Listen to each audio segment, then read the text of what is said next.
श्री गणेशाय नमः। श्री अनंत व्रत कथा।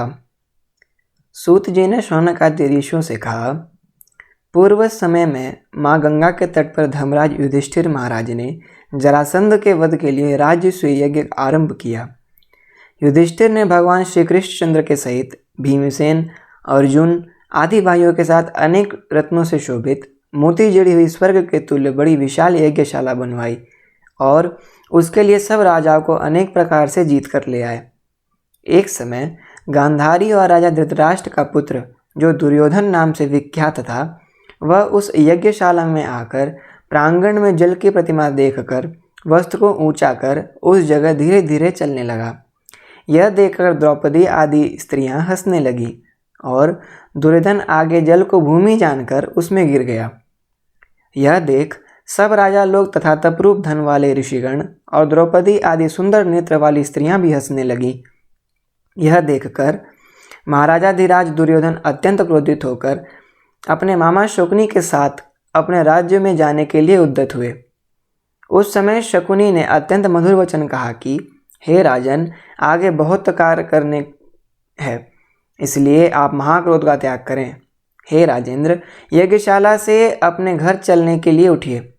तब ऐसा ही सही, यह कहकर राजा दुर्योधन ने राजाओं के साथ देहली हस्तिनापुर जाकर राजा पांडु के श्रेष्ठ पुत्र युधिष्ठिर, भीमसेन, अर्जुन आदि उस जुए में नहीं है छल जिनमें ऐसे पांडवों का संपूर्ण धन और राज्याधिक जीत लिए।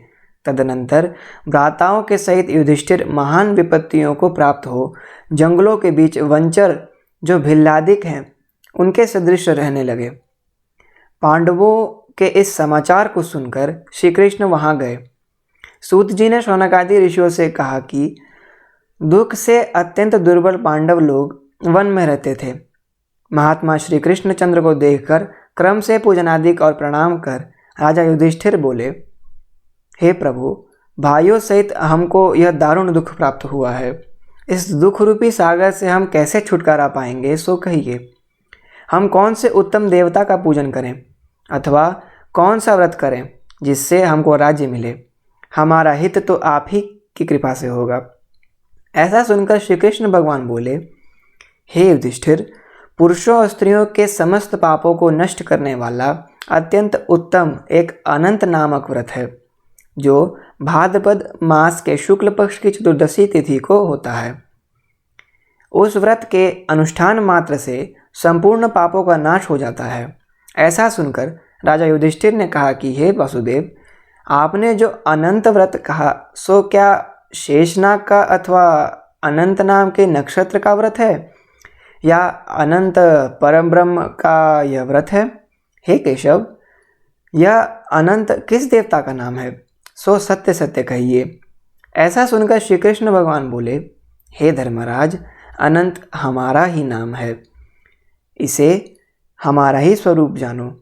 सूर्य आदि जितने देवता हैं और कालादिक जो कहे जाते हैं सब हमको ही जानो, और कला, काष्ठा, मुहूर्त आदि दिन रात्रि तथा यह सब जितने शरीरवान प्राणी हैं तथा पक्ष, मास, ऋतु, वर्ष, युग और कालादि की व्यवस्था सब मुझी को जानो।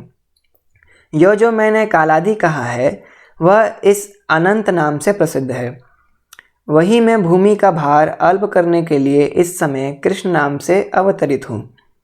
दानवों का नाश तथा साधु पुरुषों की रक्षा के निमित्त मुझे वासुदेव के कुल में भी उत्पन्न जानो।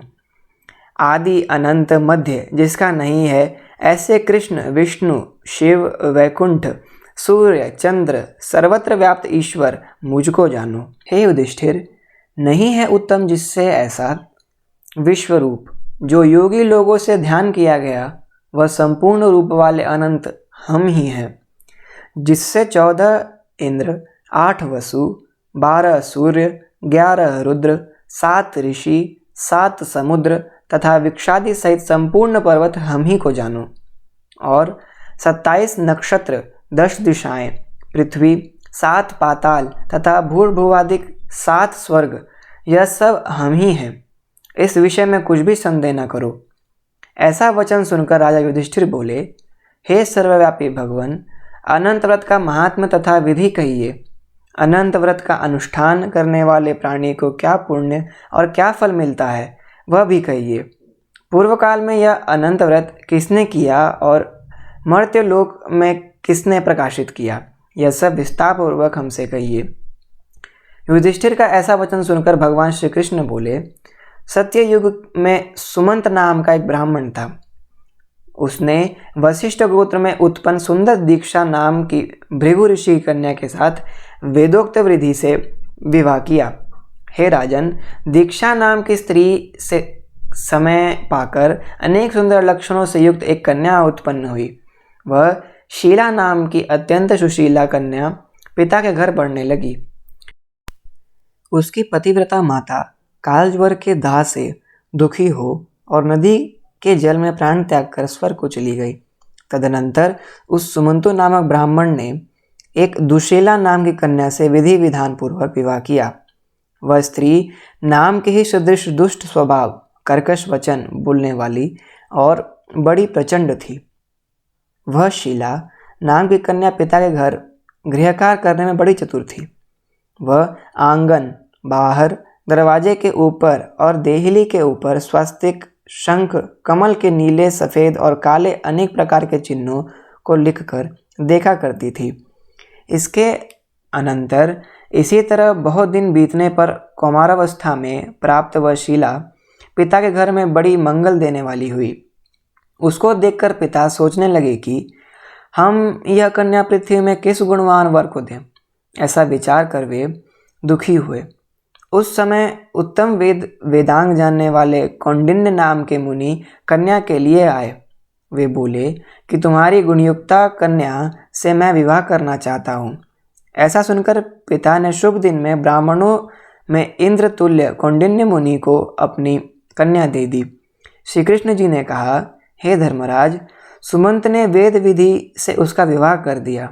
उस समय वहाँ पर स्त्रियाँ गीत गाने लगी और ब्राह्मण लोग स्वस्ति वाचन करने लगे, बंदी जयघोष करने लगे।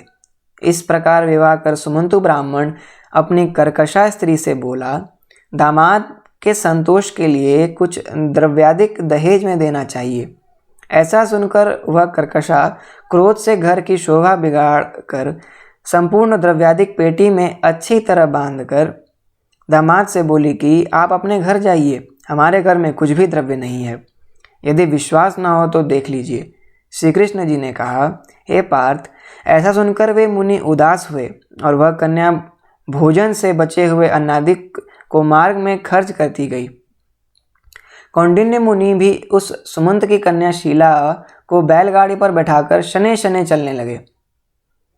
जाते जाते पुण्यदायक यमुना नदी को देखकर उसके किनारे रथ खड़ा कर शिष्यों को नियुक्त कर वे स्नान संध्यादि करने गए।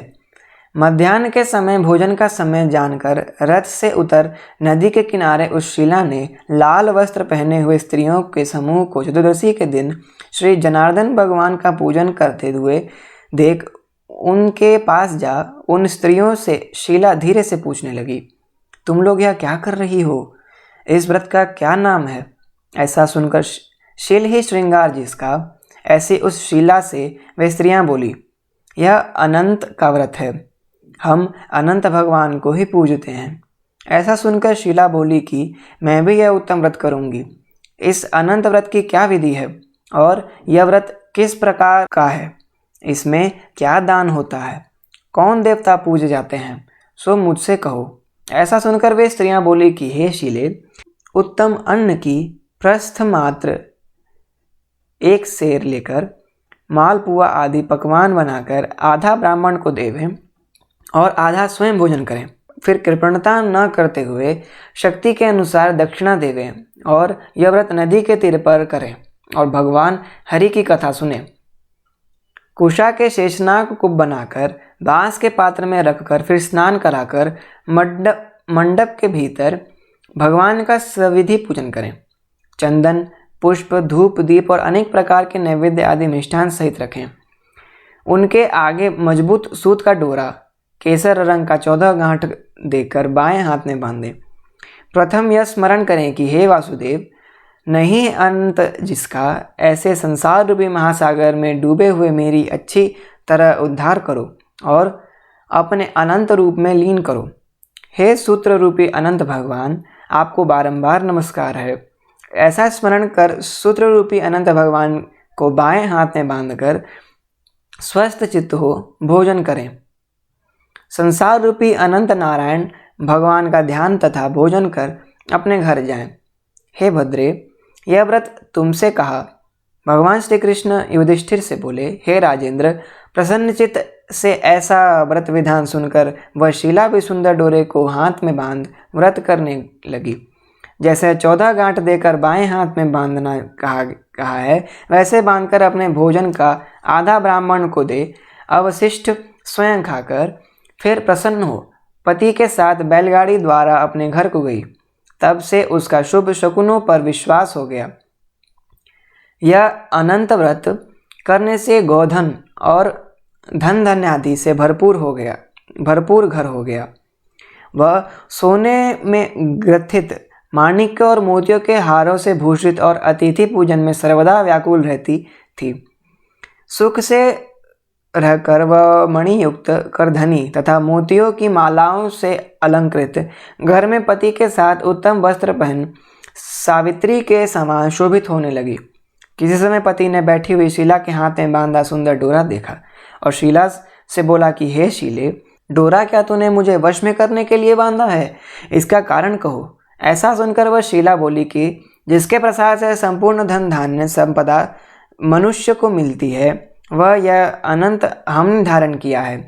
भगवान श्री कृष्ण ने कहा कि लक्ष्मी के मद में अंधा होकर शीला के ब्राह्मण पति ने शीला के वचन सुनकर उसकी बाह के डोरे को जल्दी तोड़ दिया और अनंत कौन है ऐसा कहते हुए पाप कर्म करते हुए मूर्ख ने डोरा अग्नि के ज्वाला में डाल दिया। उधर शीला व्याकुल होकर हाहाकार करती दौड़ी। उसने डोरे को लेकर दूध में डाल दिया।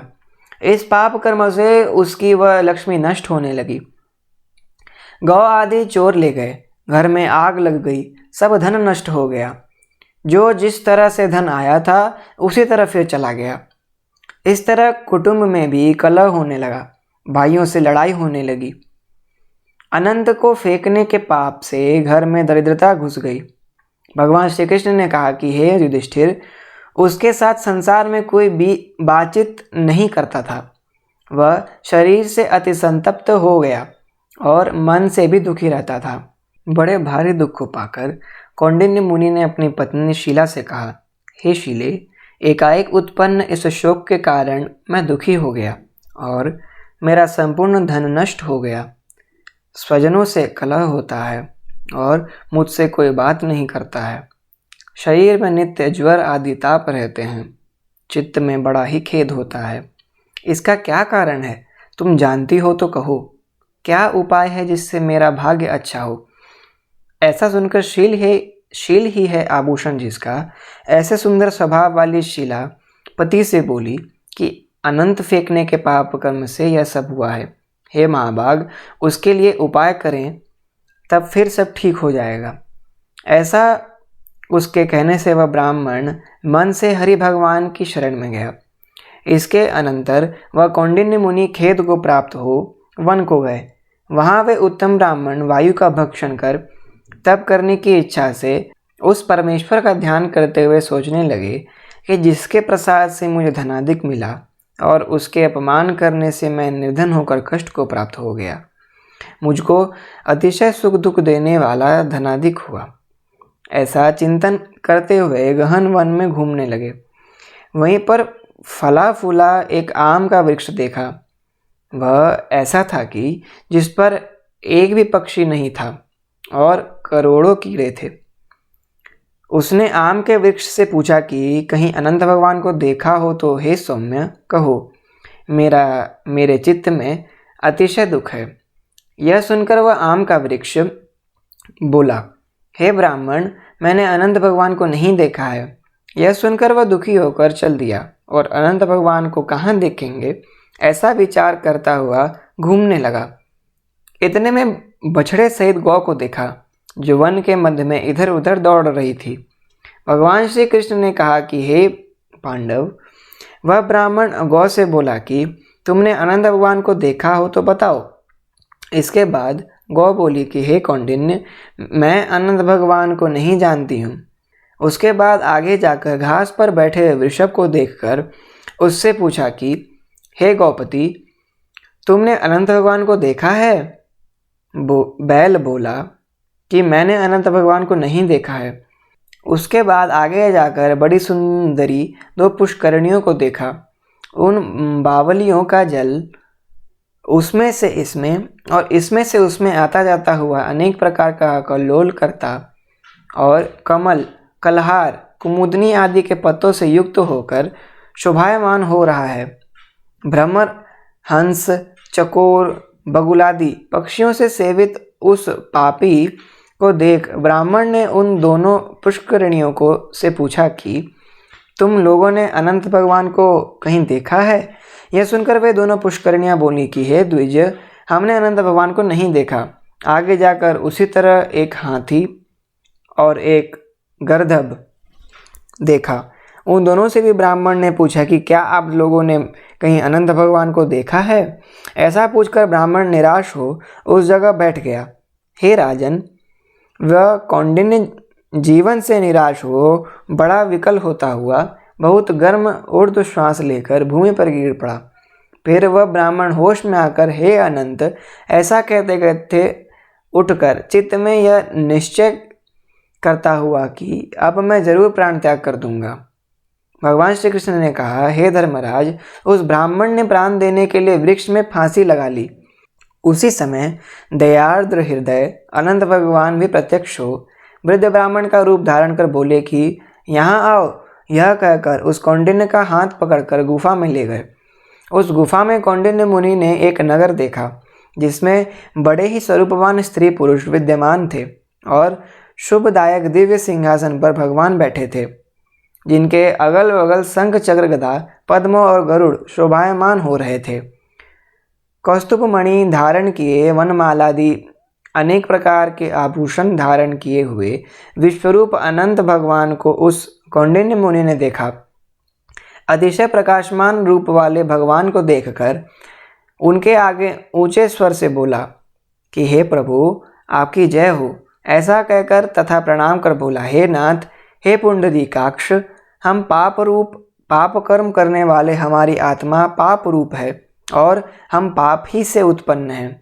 रक्षा करें, आप मेरे संपूर्ण पापों को हरने वाले हैं। उस मुनि का वचन सुनकर अनंत देव भी बड़े कोमल वचन से बोले, हे विप्रेंद्र, मत डरो, जो तुम्हारे मन में हो कहो। ऐसा सुनकर कौंडिन्य ऋषि बोले, हे प्रभु, मैंने धन से उन्मत्त हो अनंत का डोरा तोड़ दिया। उस पाप कर्म से मेरा धन नष्ट हो गया। घर में अपने कुटुंबियों से कलह होता है, जिस कारण मुझसे कोई भी नहीं बोलता। इस तरह दुखी हो आपके दर्शन की इच्छा कर मैं वनों में भटक रहा हूँ। हे देवेंद्र, आपने कृपा कर अपना दर्शन दिया। अब मुझ पर दया करके उस पाप की शांति का उपाय कहिए। श्री कृष्ण महाराज बोले, हे युधिष्ठिर, भक्त से प्रसन्न हो देवता क्या नहीं देते। ऐसा उत्तम ब्राह्मण का वचन सुनकर अनंत भगवान कहते हैं, हे कौंडिन्य, तुम विलंब मत करो, अपने घर जाओ और भक्ति से 14 वर्ष तक आनंद का व्रत करो।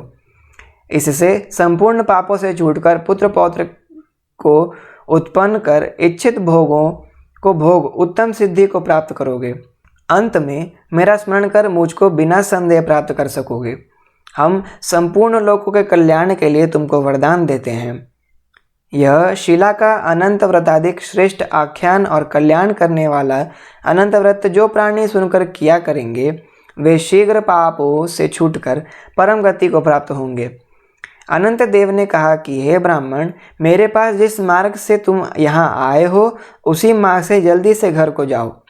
ऐसा सुनकर कौंडिन्य मुनि बोले, हे स्वामिन, मैं जो पूछता हूँ सो बताइए। जंगल में घूमते घूमते मैंने कुछ कौतुक देखा। हे जगत गुरु, वह कहो, वह आम का वृक्ष कौन था? वह गौ कौन थी? वह वृषभ कौन था? और कमल, कुमुद, कलहार से सुशोभित परम सुंदर बड़े जंगल में मैंने 2 पुष्करणियाँ देखी हैं। सो क्या थीं? वह गधा कौन था? वह हाथी कौन था? और उत्तम वृद्ध ब्राह्मण कौन था? अनंत देव बोले कि वह आम वृक्ष वेद विद्या को अच्छी तरह जानने वाला ब्राह्मण था। उसने शिष्यों को विद्या नहीं दी, इसलिए वह वृक्ष हुआ। और जो गौ देखी थी वह बीज को खाने वाली पृथ्वी रही। और जो घास पर वृषभ देखा था वह सत्यनारायण धर्म था। और धर्म अधर्म आदि जो कुछ भी परस्पर देती और लेती रही और वेद पाठ वाले ब्राह्मणों को नहीं दिया है, भिक्षुओं को भिक्षा नहीं दी, उस पाप कर्म से उन दोनों का जल आपस में इधर का उधर होता है। गदहा जो देखा वह क्रोध था, और वह जो हाथी था सो अभिमान रहा। वह ब्राह्मण जो रहा सो अनंत हम हैं, और गुफा जो रही वह कठिन संसार था। अनंत देव ऐसा बताकर उसी जगह अंतर्ध्यान हो गए। यह सब स्वप्न के समान देखकर उस जगह से मुनि अपने घर आए और 14 वर्ष तक अनंत व्रत का जैसा अनंत देव ने कहा था वह सब सुख भोग कर अंत में वह अनंत देव का स्मरण कर अनंत लोक को चले गए। हे राजर्षि, तुम भी यह कथा सुनो और व्रत करो। जिस प्रकार ब्राह्मण को 14 वर्ष में फल प्राप्त हुआ, तुमको भी उसी तरह अनंत देव की कृपा से सब इच्छित वस्तु एक ही वर्ष में कथा सुनकर व्रत करने से प्राप्त हो जाएगी। हे राजन, व्रतों में उत्तम व्रत मैंने कहा, जिसको सुन प्राणी सब पापों से छूट जाते हैं, इसमें संदेह नहीं है, और हरि चरणों को प्राप्त होते हैं। हे कुरुकुल में उत्पन्न युधिष्ठिर, जो शुद्ध विचार वाले प्राणी संसार रूपी गुफा में सुख से फिरने की इच्छा करते हैं, वे तीनों लोकों के स्वामी अनंत देव का पूजन कर डोरे को दाहिने हाथ में बांधते हैं। इति श्री अनंत व्रत कथा संपूर्ण।